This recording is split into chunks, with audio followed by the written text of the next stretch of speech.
Rebecca. Are you there, Rebecca Boyd? I am here. So excited to be here. And Chris Cloud. Hey, Chris. Wow, man. How you doing? It's a long time making. Glad to be here. Thank you all for watching and supporting. I am just a big patriot and lover of freedom. And I'm coming to you guys from what I call the front line of the heartland.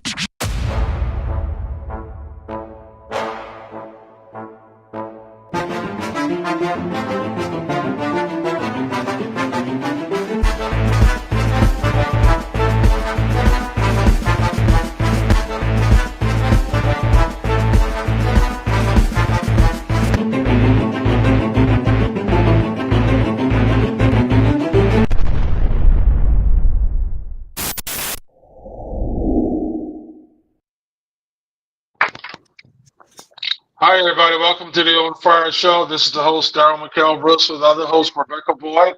And hey, Rebecca, how you doing? I'm doing good, Daryl. How about you? You've been busy.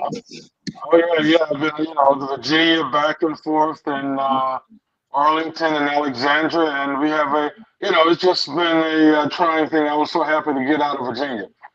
How was your weekend? I bet. Yeah. So we have Mr. Donald Scoggins. He's running for mayor of Baltimore. Welcome. Yes. Thank you very much. Can you hear me all right? Yes, we can hear you. Fine. Good. I guess you think I'm crazy, huh? Oh, no, listen, someone has to do it. Someone has to do it. Yeah, I mean, it's Baltimore, with the violence, and we did talk over the phone, the violence and the education and all the things the problems that they have, and in the business part. It needs some real true leadership, and it's the left have been controlling Baltimore for years. The Democratic Party. Yeah, what I was going to say is that as we all know, and the young lady to your left, to your right, she wasn't around when Baltimore started floundering. But actually, I think back in the mid to late '60s is when the decline in Baltimore really kind of got started, and it was with what they call the Great Society or the War on Poverty. I think that I was just thinking about that today, talking to someone. I think that the federal government, to me, was a little bit perhaps too aggressive, and a lot of their social policies were based on politics versus what was really best for the community. As I look back on it, because that was when I would say when the rapid decline of the Black family started, because they came up with policies that did not discourage.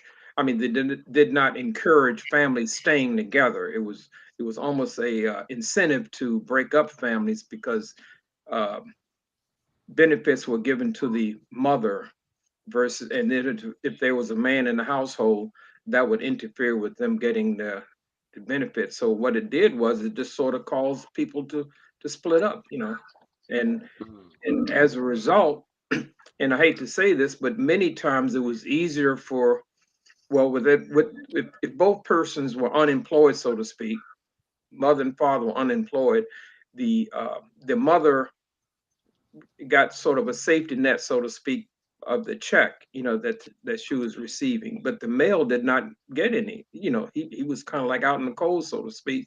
So that really encouraged the breakup of the family, and it caused friction because she had income and he did not have an income. So they split up and everything. And then the man with no income, what did he do? They go out and they get involved in some criminal activity, which we don't need to revisit it, but everyone knows the story from there.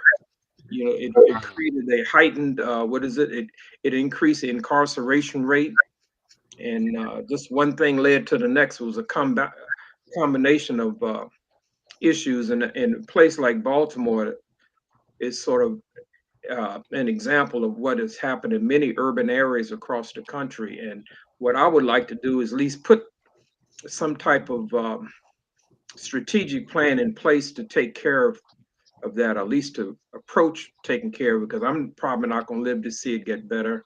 And but I think that we need to start getting on track to solve the problems. It seems like it's been easier just to ignore the problems than to just bite the bullet and get involved in what's really necessary, do the hard work. Everybody wants to just keep kicking, as I say, kicking the can down the road, and it just keeps getting worse. Mhm. What would you say you think the policy would be that would help to start fixing the issue of the breakdown of the family? Well, I'm gonna be kind of bold. I have something in mind. I haven't really formulated it yet because I'm going to get the people who are better than me at crafting policy. But what I would like to do is create ways to bring the family together, even if you had to.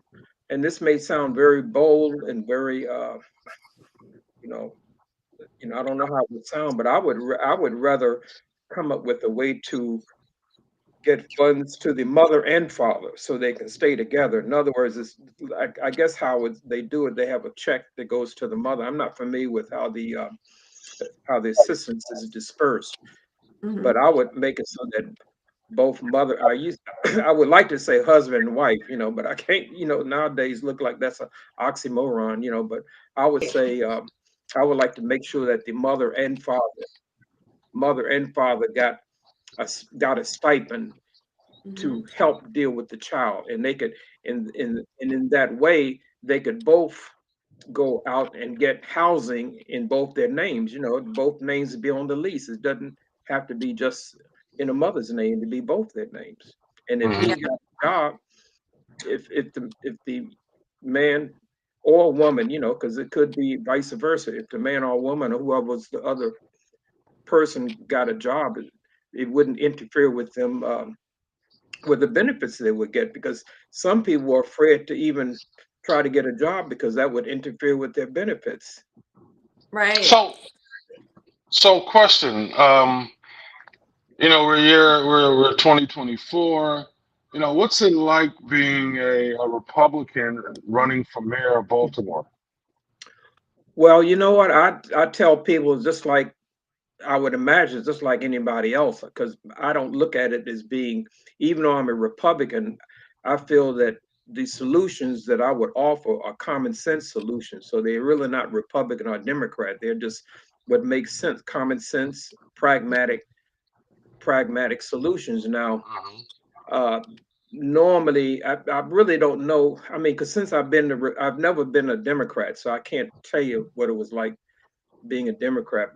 But from observation, I've noticed that the Democratic Party, they seem to, whatever the problem is, they want to come up with a program to address it, Mhm. and they're big on attempting to address the symptoms versus the cause. And I'm just the opposite. I like to, whatever's causing the problem, I want to tackle that first. And I'm a big proponent of maybe giving, not giving, but providing people uh, heavy dose of medicine at the beginning, so that at the end you can eliminate that, because a lot of the young people that you see that are causing mayhem in our communities, if their parents, in many cases, they are the offspring of parents who they themselves were not raised correctly. We're going in. I was just mentioning to someone, we're going into a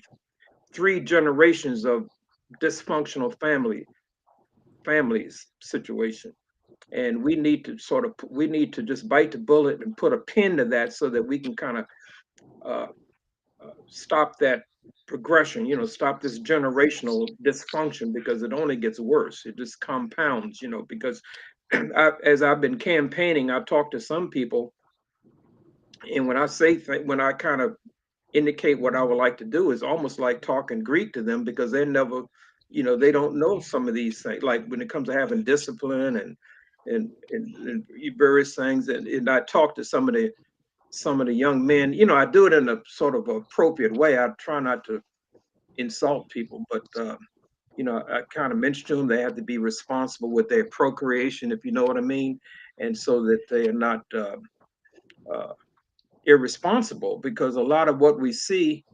And I was just reading something. I heard something about President Biden talking about coming out with more social programs. Something, did you hear? There was something alluded to that. I didn't. I just heard it, but I hadn't had a chance to study it all. But when I heard more social programs, I kind of cringed, because I said we got too many of them. We have too many of them now. So what we should do is, instead of coming up with programs, I would rather figure out a way how we can work our way out of these programs, because we're spending too much money to solve remedial things, if you know what I mean. It's almost like you can't do anything new because you're busy paying for mistakes. So what we need to do is try to eliminate the mistakes in the first place, so that any new monies coming up we can be improving things instead of putting out fires all the time.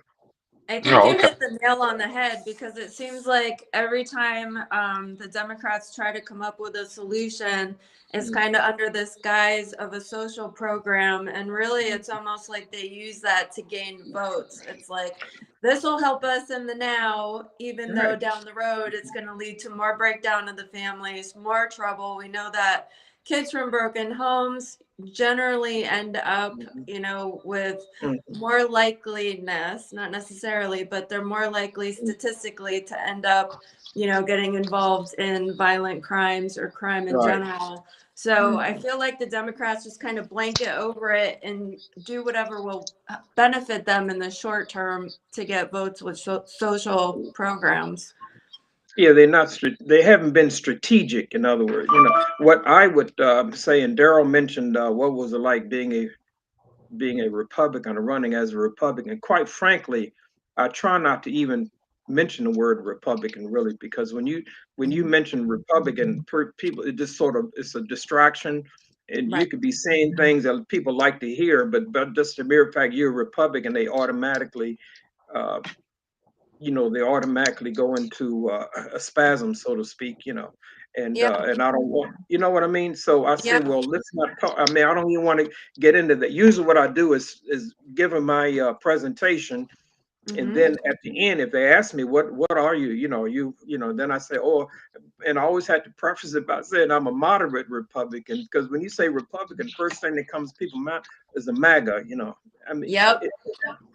I mean, it's maybe, I'm a little naive, because when I talk to people, I like to listen to what they say. I mean, I don't prejudge, even a person that calls himself a progressive, I'm not going to not talk to them because I know they're progressive. I'm still going to talk to them. And I've seen some people I've approached and everything, in mere fact that I'm a Republican, they don't even want me to talk to them, and that's the part that really kind of bothers me a little, but they don't even want to hear what you have to say because they know you're a Republican. You're definitely right. I was just in Virginia for 4 weeks, campaigning for Republican Party and two candidates. And one guy's a senator. He's running for senator, and he had something on his card, a little card, the cards that they give out, and it said, America first. And so this one guy, he's like 5'3", and his son was like 10 years old, and he said, "Oh, America first. That's something has to. That's what the German used, to kill the Jews. And you guys are nothing. All y'all Republicans are evil, and all y'all Republicans, America first. You're, called me a Nazi." I said, "Well, I'm a Nazi, African American. I'm a Nazi, really?" And and he called the candidate a Nazi, and they listen, Alexander and Arlington. I have never seen the type of visceral hate they have for Republicans. I mean, there are people there was getting signatures and signing people up, and they were and they liked what the guy stood for. The candidate stood for. But as soon as you said Republicans, they were done. There were some people that were very done with the Republican Party, whether they want to say it's Trump or some people say, George Bush caused the war, there was no weapons of mass destruction. There were some people who just didn't vote, who said they didn't care for none of the politics and they didn't vote at all. And this is in Virginia. and there was some people in Portsmouth and over there by Chesapeake, Virginia. They were like, "Well, I can't vote." This was the black and white American citizens. They can't vote, and they refuse to vote because they had records. You're right. Right. And so it was just sad to see the anger, the visceral hate, that I seen in Virginia about Republicans. All Republicans are evil. And I got to the point where it was like, listen, do you think all Republicans are evil? Do I look evil to you? And then they say, no, well, just some of y'all are evil. But it's sad. It's sad how how they view people view Republican Party. Now, I don't know about Maryland and the Baltimore area, but I know when I was in Virginia and mainly Arlington and Alexandria, there was a visceral hate for Republicans. They call that the People's Republic up there, Yeah, the People's Republic. Well, actually, it's called Northern Virginia. Can be like another state, basically, because it's so different than the rest of the state. But what gets me and everything, and I guess I'm going to try to learn not to let it get to me, is that there are people who have been, I would say, they've been indoctrinated for so many years. Well, like, I'm a military veteran. I've served in Vietnam, and I retired from the Army Reserve. And one of the things that they do in the military, especially when you're overseas and you're in a combat area, is that there's something called psychological operations. I don't know if you all heard of that, but what it is, it's just another word for indoctrinating people. And it's just like the media, like in Baltimore, for an example. I filed papers on November the 22nd, and the papers didn't have to be filed until I think it was February the 5th or 12th, I think it was. So I filed way back in November, and it's been difficult for me to even get press because they don't talk. They just ignore the Republican candidates. It's always the Democrats. Yeah. Well, with that, we want to go to a station break right quick. You Go got to ahead. pay for this. We'll be right back. We'll be right back. This is the On Fire Show host, Daryl McKell Brooks and Rebecca Boyd. We are with Mr. Donald Scoggins. He is running for the mayor of Baltimore. We'll be right back. Flip Ammo is your trusted source of high-quality ammunition. We're passionate about shooting and offer a wide range of products from bulk ammo to hard-to-find rounds, all at competitive prices. You can choose from local pickup or fast daily shipping. We are the fastest shippers in the industry. We strategically developed our space next to the UPS shipping center and can ship most orders same day till 7 p.m. Our dedicated customer service team is always available for any questions or product recommendations. Experience the passion, expertise, and exceptional service that sets us apart. Flip Ammo, your trusted source for high-quality ammunition.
Alright guys, so we got 5.56 custom built, EOTech, Sounds of Cold Spec War suppressor, and Cerakoted in graphite black and black cherry.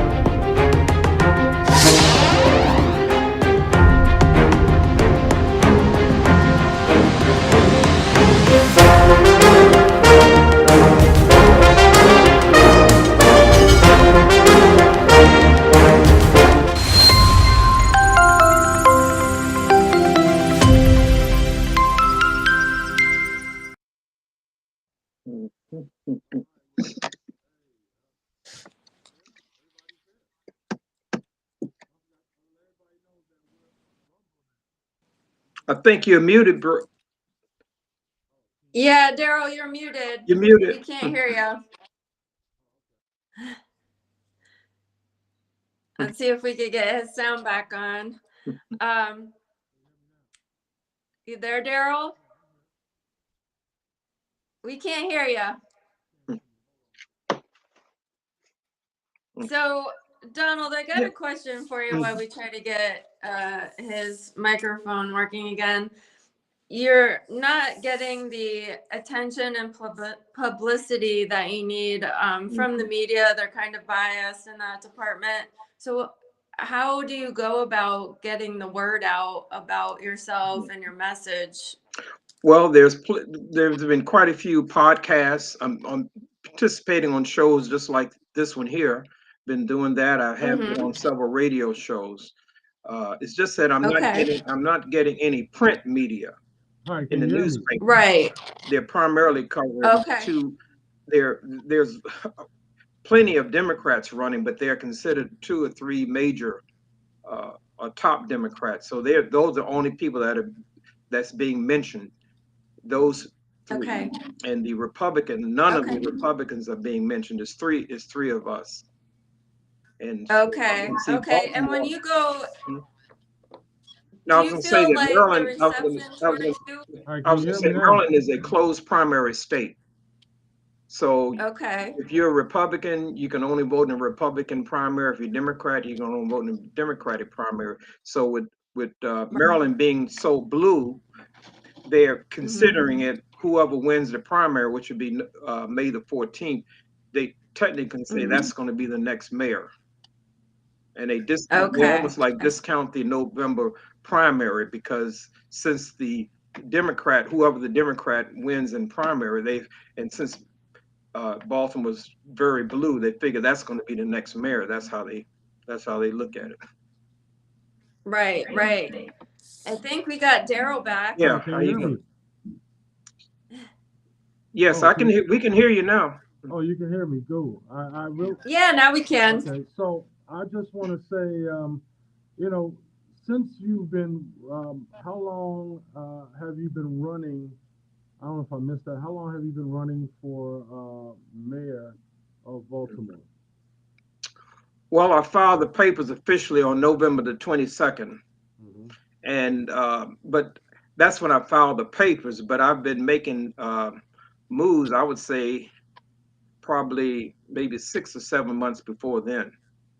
And one thing I will say, and I've let everyone know about it, is that I've recently established legal residency in Baltimore. Even I've been coming over there for more than a year or so, because I was trying to figure out whether I really wanted to do this or not, because I know it's quite a challenge.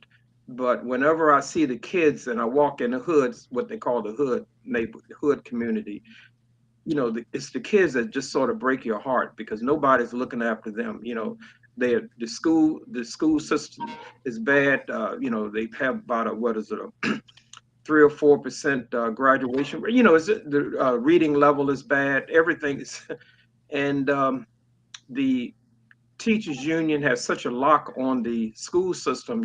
It's hard to introduce a new way of doing things over there, and the people don't seem. I'm not going to say they don't care, but they've been under that condition for so long, and the Republicans are pretty much discouraged. Once things get to the point where they figure there's no hope, then that just sort of feeds into more no hope, if you know what I mean. No one really tries. And in Baltimore, it's quite corrupt. They have the newspaper media. If they don't cover the other candidates, to me, that's a corruption right there, because they don't want to introduce a new way of thinking. At all? Excuse me?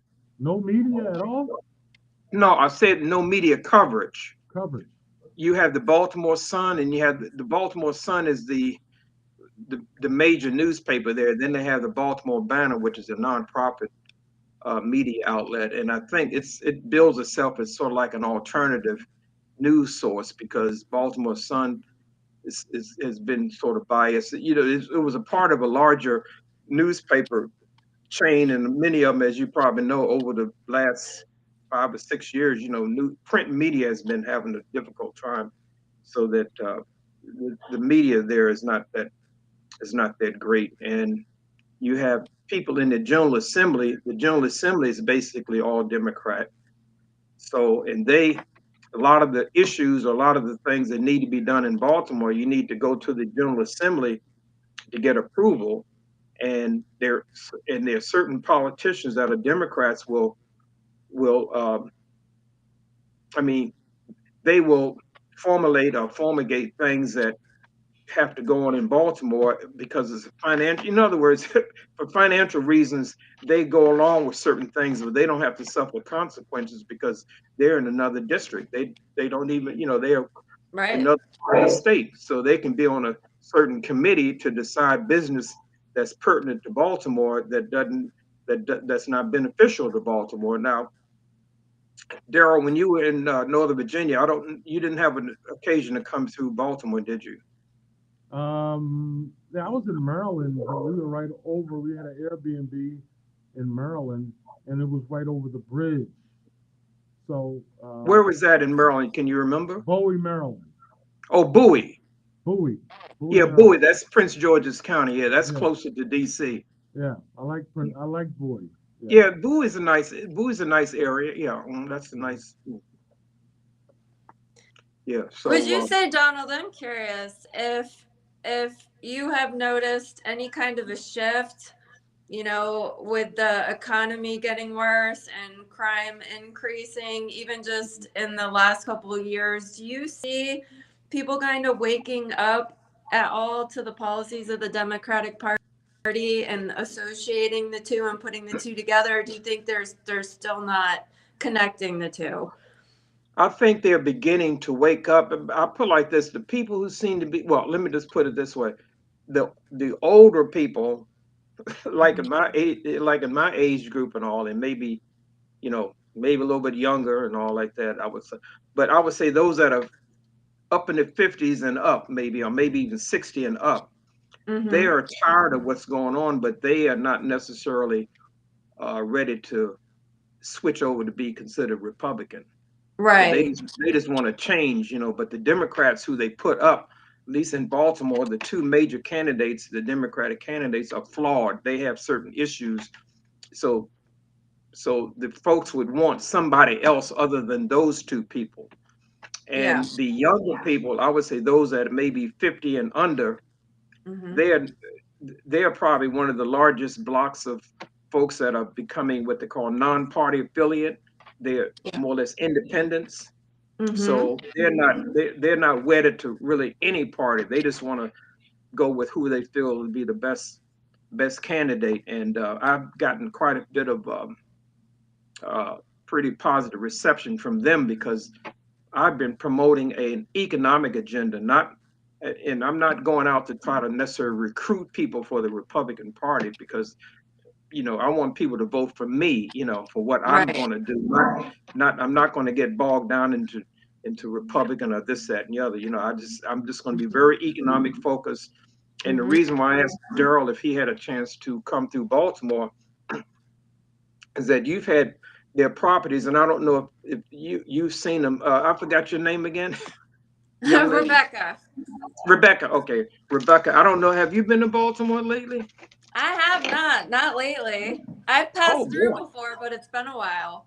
Yeah, I would say that's worth a bus trip. Just make sure you on a bus or something and going through there. But I'm just saying that to say that I've been in the DMV, Maryland, Virginia, DC area since 1972. Okay. And some of these buildings have you met? They've been vacant and boarded up since then. Yeah. I've seen. Yeah. Over 50 years, some of them been vacant and boarded up, and it's caused quite a blight in the city. And and that's kind of like in the center part of the city where all that blight is, but that casts a pall on the entire city. When you think of Baltimore, a lot of the crime and everything happens in that center part of Baltimore, but it's enough of a devastation that it has branded almost the entire city. When you mention Baltimore, that's all people think about. They don't know about the places going up north, like close to the Baltimore City and Baltimore County line, where you have the exquisite homes, estates and things like Right. that are still in the city. Yeah. And then down by the waterfront, down by the inner I harbor, was you have there at the these, waterfront. Yeah, I was excuse at me? the waterfront. I've been to the Oh, waterfront. you mean in Baltimore? Yeah, nice, awesome waterfront. I love it. Yeah, it's nice. It has a sort of, small homes, the, Yeah. what is it, sort of Old Town Alexander type homes that you see in the typical, maybe up in even New England, someplace, the small homes that may be 15 to 20 feet wide, they're small, maybe 1,000 square feet, but they're going for, quite a bit of money. Mhm. But I'm just saying that those neighborhoods have been um, affected because their property values suffer because some people can't sell Right. because nobody wants to come in because of the crime, Hmm. and I've always said, and I've other people that said it too, is that the crime is a manifestation of the poverty rate there. And I have a book over here, laying on my chair on near the wall. There's something called the Baltimore Business Journal, Hmm. and it comes out. It's a business journal, and I looked through that. I mean, Baltimore is a very wealthy area. It's very wealthy. you Hmm. know, the region, Baltimore region. You have all sorts of financial management firms. You got a lot of banks and things like that.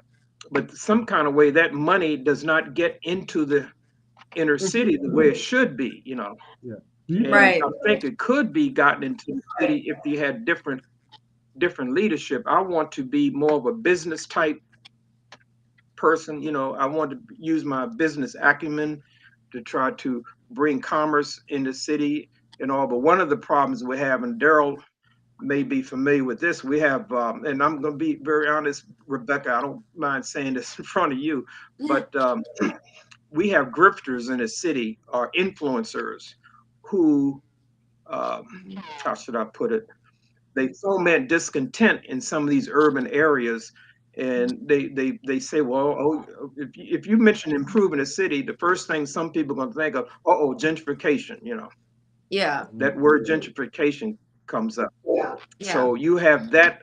You have these influencers who are not elected to anything, but yet they're charismatic and they have a way of being able to influence people. So that if you want to do certain development, you gotta deal with that contingent, because if you don't, then they will what is it called, they will sow venom all throughout the place, so that you won't want, because there are some people who are very gifted, professionals and all.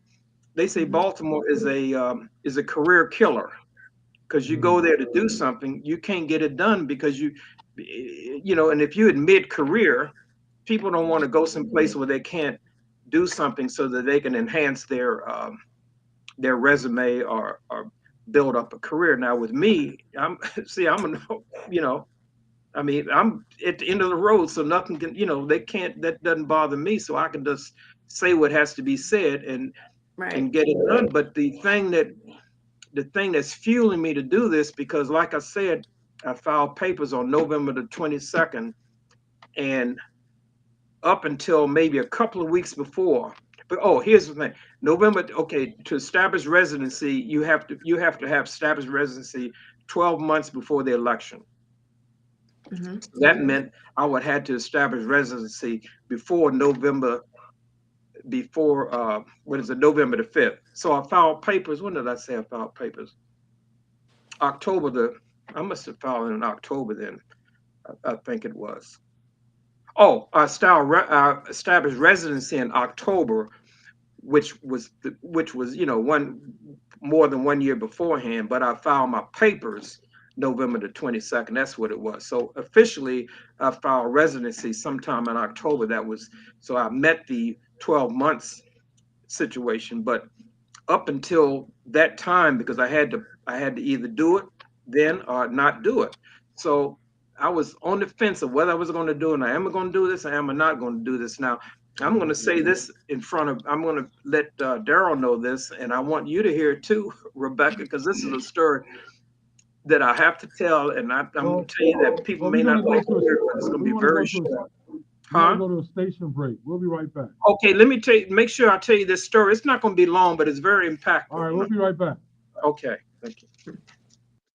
Nation's Gun Show at Dulles Expo in Chantilly, Virginia this weekend. 1,300 tables, over 2 miles of guns, knives, and accessories. Everything you need for the shooting sports and self-defense. Meet Crispy Avila at the EC Defense booth. Concealed handgun classes. The Nation's Gun Show at Dulles Expo. Friday 3 to 8, Saturday 9 to 5, Sunday 10 to 5. Advanced tickets, coupons, and more info at thenationsgunshow.com. That's thenationsgunshow.com.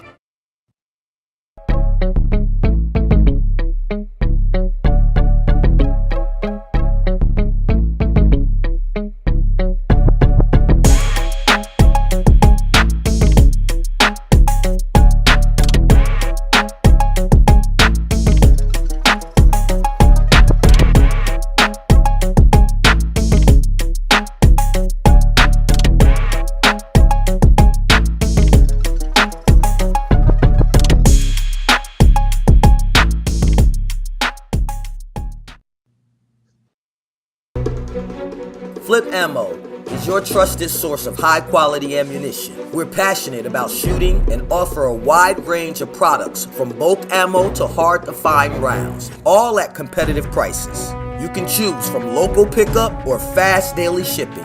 We are the fastest shippers in the industry. We strategically developed our space next to the UPS shipping center and can ship most orders same day till 7 p.m. Our dedicated customer service team is always available for any questions or product recommendations. Experience the passion, expertise, and exceptional service that sets us apart. Flip Ammo, your trusted source for high-quality ammunition.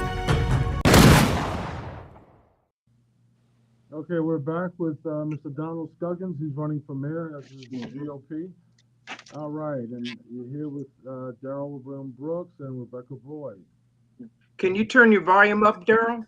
Oh yeah, I needed my earbuds, but so okay. Can y'all hear me now? Yeah, I can hear you pretty good. Right. I'm going to make this real quick because I don't want to hog everything because you may want to ask some other questions. Make this real quick so we can. Okay, real quick. Okay, I would say about a week or two before I had to establish residency in Baltimore, I was out shaking hands and meeting people and telling them what I want to do and all like that. And I ran across this older black fella. He was sitting on a motorcycle, and I told him who I was and what I was going to do and everything. I extended my hand out to shake it, and he said, and I told him, who I was. I'm not shaking your hand. You look like one of them niggas the white man sent. That's what he told me. So when he told me that, I said, I'm running. That just peaked out. I'm 78 years old, and I've never been talked to like that before, not even by white people, and to have that kind of venom and that kind of attitude, because that, Rebecca, quite frankly, you're a very young lady, that kind of venom in thinking, and Daryl will probably agree with this, that kind of venom in thinking within our community deters a lot of the progress that can be made. You see what I mean? Definitely, I agree. It deters it, and some people who may not be quite a glutton for punishment like me, they would just be turned off, go out in the suburbs and live. Huh? And be scared. You said what? Well, I wasn't really scared. For some reason, I wasn't scared. I was just angry that somebody would talk to me that way, because most of the people were very polite, I think it would scare a lot of people away from running, though. Yeah. I think it would deter a lot of people. Mm-hmm. You have to have thick skin. Yeah, I guess I got thick skin, all right. Well, you know what? I have thick skin, but I'll tell you this: what really propels me to do this is that I think that it's the young kids who are missing out. Yes. Because you got folks like that gentleman who like you said, discourages people from getting involved, and as a result, kids don't get the kind of representation that they need to better their lives. Right, Well, Mr. right. And we Scoggins, need more people taking a stand. yeah. Well, Mr. Scoggins, I just want to thank you for coming on. You've been a I didn't great mean to guest. hog the show. Oh, no. Pleasure having you. Much Yes, respect. thank you.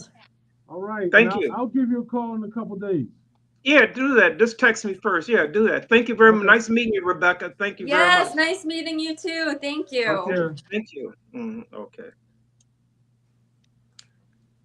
All right. All right, we're back. This is the On Fire Show. Wow. Don't you want to run for office, Rebecca? Hey, you never know. I got thick skin. Oh my God. Getting thicker by the day.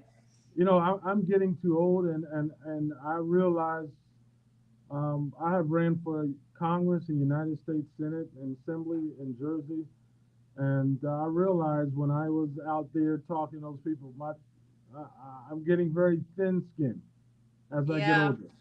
You know, I just, you know, it's you know, I was ready to fight and debate them to the very last breath, and you know, It wears you down. It really does. You know. Thank God for people like Scoggins. Yeah, he is. That's true.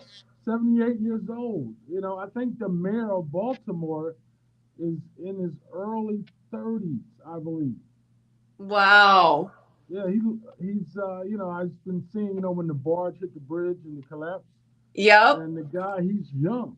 I mean, you know, so it's you know, you got to have fresh ideas, and you got to have experience, and you know, you got to have also a lot of money.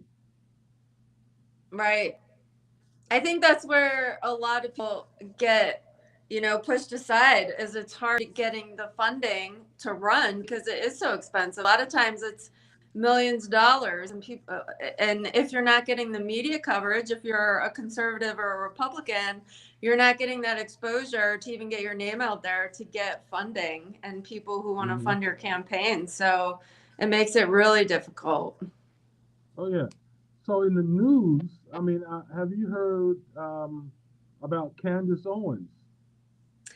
No, I have not. What's the latest? Fill me in. I love Candace Owens. She is gone. Really? She got fired. Yeah. Oh my gosh, I can't believe it. For what crazy reason? She was talking about Gaza and how the Israel army are just killing indiscriminately, just killing the Gazians. Yeah. And I don't know if you heard what happened with Netanyahu. I think it was yesterday, or the day before yesterday. There were like 6 or 7 people that were bringing food and to the Gazians, and they just shot them down in a car. It's crazy. Yeah, it's crazy. Yeah, people, you know, it's, you know, I don't, you know, and it's, but when I was in Virginia, you know, I talked to a lot of Muslims, and they were saying to me that they were not supporting Biden again because of what Israel is doing to the Gazians. You know, when I said, well, you know, are y'all gonna support Trump? Right? Like, yeah. He'll have this war done, like he said, probably the first week he's in office, honestly. You know, and I think everyone at this point, whether you're conservative or you're a liberal, you just want the carnage and the war to stop. So, you know, Israel had the right to protect itself, but there is a line where things go too far, and you have to have compassion, and I mean, humanitarianly, it's looking bad for them right now. Yeah, I asked some of the Muslim residents who could vote. I mean, are y'all gonna, if y'all don't support Trump and y'all not supporting Biden, are you gonna support Robert Kennedy Jr.? And that was the thing. A lot of people, but you can hear when I spoke about Robert Kennedy Jr., I heard CNN out there now. You know, he's crazy. He's a nut. They're slamming him? Yeah. Yeah. Well, Robert Kennedy was on CNN, and he said that the president, he believes will really hurt democracy is Biden, because Biden got he got the FBI and the Secret Right. Service, basically to cut him off Instagram, Facebook. They had millions of followers. Right. Millions, literally millions of Right. followers. Yep. And he got cut off Twitter, he got cut off Facebook and Instagram. Yep. All these millions of followers, they couldn't follow no more. So yeah, he said that the biggest problem with democracy, and that what president, and the CNN commentator was, oh, what about Trump in January 6th? Wasn't that a threat? Well, he said, well, the biggest threat to him was Biden, and I can understand that when you have the FBI and the Homeland Security at your hands, and you can do whatever you want to do, and That's they right. basically cut them off. Yeah. Even with Facebook. A lot of us did the Facebook Live talk shows, and we were getting numbers. Most I've gotten was 50,000 viewers. Yep. Now, we may get 500.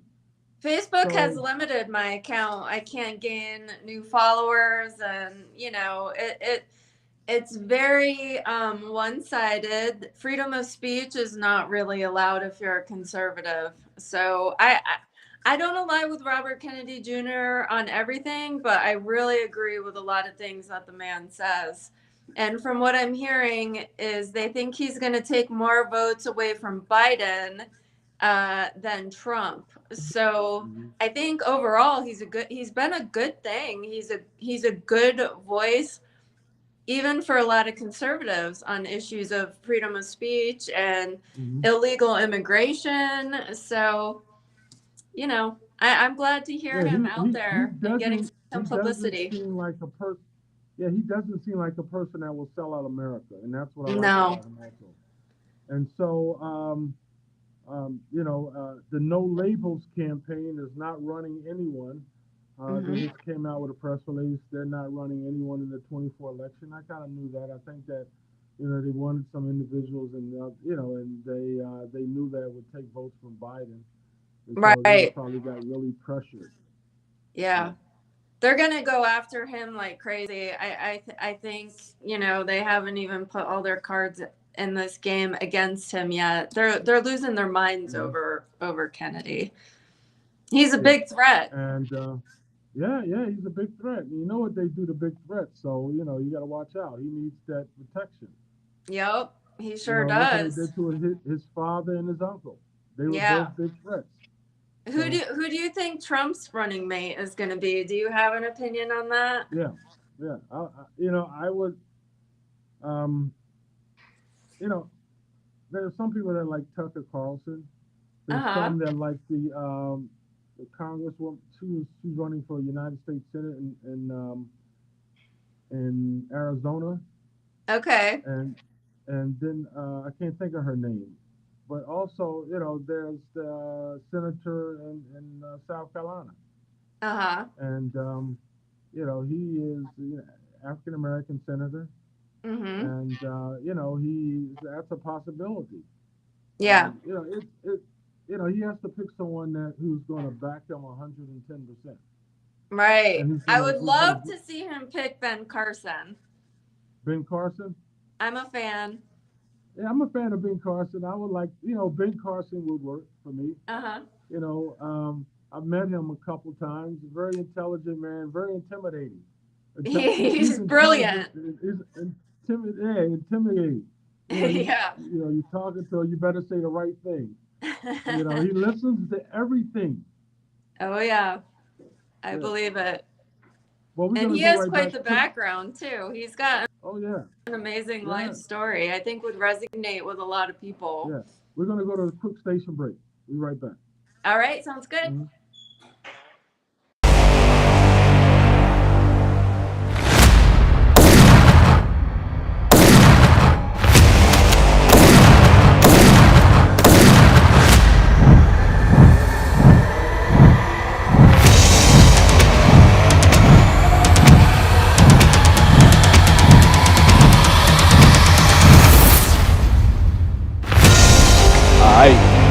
Alright guys, so we got 556 custom built AOTech, Sounds of Code, Spec War Suppressor, and Cerakoted in Graphite Black and Black Cherry.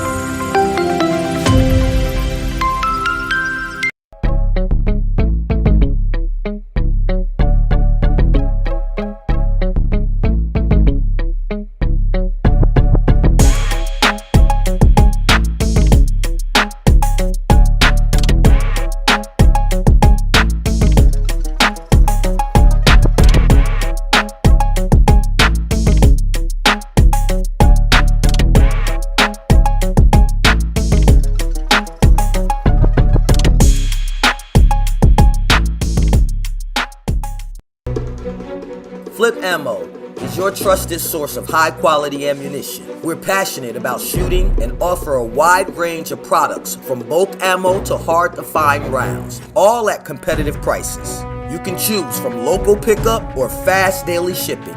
We are the fastest shippers in the industry. We strategically developed our space next to the UPS shipping center and can ship most orders same day till 7 p.m. Our dedicated customer service team is always available for any questions or product recommendations. Experience the passion, expertise, and exceptional service that sets us apart. Flip Ammo, your trusted source for high-quality ammunition. All right, we're back, and we want to thank everybody for watching. Now you can watch us on, yes, Rumble. We're on Rumble. Let's get ready to rumble. And, Yay! yeah, you can watch us on Rumble. You know, I gotta fix the page, but it's Mr. Man 1. Mr. Man 1. I gotta fix it. But it's my first kind of Rumble page, and I want to have it on Fire show page. So, but Nice. you can look at it, Mr. Man 1. It's on Rumble. I'm excited. I uploaded a lot of the videos today, so that's exciting. Great. So, you know. Yeah, Rumble is a great platform. Mm-hmm. They allow more freedom of speech than a lot of the others, like YouTube. Yeah. So we'll see everybody next week. We are going. We're going to have Debbie. Hopefully, Debbie and Chris will be back on. Also, Annette Elliott from the Nation's Gun Show. She'll be on again. Good. Great. So and also a special guest. I'm not going to say who the guest is, but very special guest who is friends with me and Annette, and Chris knows him. And so he has to, you know, he's a great activist for the Republican Party. Wonderful. I'm excited to find out who it is. I don't know yet. I'll tell you, but I'm not going to say yet, but hopefully he'll be on. All right, so we want to thank everybody for watching. This is the On Fire Show with Daryl McKell Brooks, Rebecca Boyd, and Chris Cloud. And he'll be back next week. I'll see you later. Great. Have a good night, everyone. Take care. Peace.